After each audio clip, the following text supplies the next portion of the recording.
ఇతరుల పట్ల మన బాధ్యత విషయంలో ఆలోచన కలిగి ఉండుట. ఫిలిప్పీ 2:4 మీలో ప్రతి వాడును తన సొంత కార్యములను మాత్రమే కాక ఇతరుల కార్యములను కూడా చూడవలెను. సో ప్రతి వాడికి చెప్పబడింది, సంఘంలో ఉన్నటువంటి, క్రీస్తులో ఉన్నటువంటి ప్రతి ఒక్కడికి చెప్పబడింది ఏంటంటే తన సొంత కార్యములను మాత్రమే గాక ఇతరుల కార్యములను కూడా చూడాలి.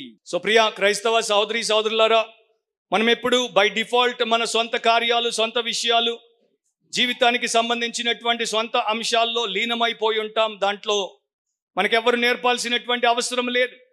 కాకపోతే ఇతరుల క్షేమం కొరకు, ఇతరుల బాగు కొరకు, ఇతరుల ప్రయోజనం కొరకు మనము ఆలోచన పరులముగా ఉన్నామా?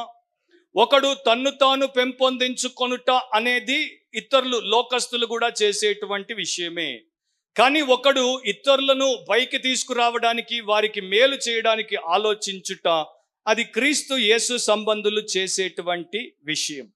సో దేవుడు అంటున్నాడు, మీరు సంకుచితమైన, స్వార్థపూరితమైన జీవితాలు జీవించొద్దు, మీరు ప్రభువు కొరకు విస్తృతమైనటువంటి జీవితాన్ని జీవించండి, ఇతరుల గురించి ఆలోచించండి.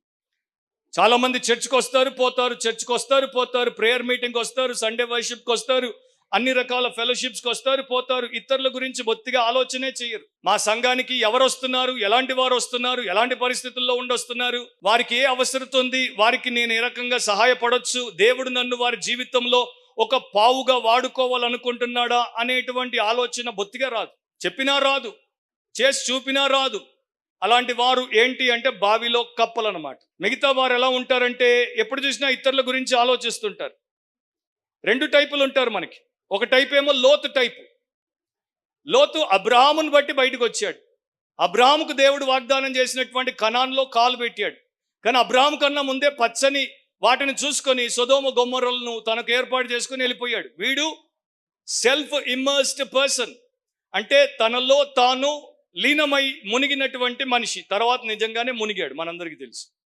ఆయనకి ఏ రోజున ఆ సొదొమ గొమొర్రాలు పచ్చగా కనపడి అటు పోతున్నాడో దేవుడు అప్పుడే అనుకున్నాడు, పెదవి విరిచాడు దేవుడు, ఒక రోజున అవి కాలిపోతాయిరా, కాలిపోయే వాటి వెంట ఎందుకు పోతున్నావు? అబ్రహాం ఏమో దేవుడిని కోరుకున్నాడు, దేవుడితో ఉండిపోయాడు. అబ్రహాం ఎంత మంచివాడో చూడండి. పెద్ద ఆయన, వయసులో పెద్దోడు, దేవుడి చేత పిలువబడ్డాడు, దేవుడి నిబంధనలో ఉన్న ఏకైక వ్యక్తి. ఆయనలా నేను ప్రివిలేజ్డ్ పర్సన్ని, దేవుడు నన్ను పిలిచాడు, నా వెనక నువ్వు పడుండు అనలేదు. నువ్వు ఇటుపోతే నేను అటుపోతా, నువ్వు అటుపోతే నేను ఇటుపోతా అన్నాడు అబ్రహాం. సో అబ్రహాంకి ఫిలిప్పీ 2:4 ఉంది, లోతుకు ఫిలిప్పీ 2:4 లేదు.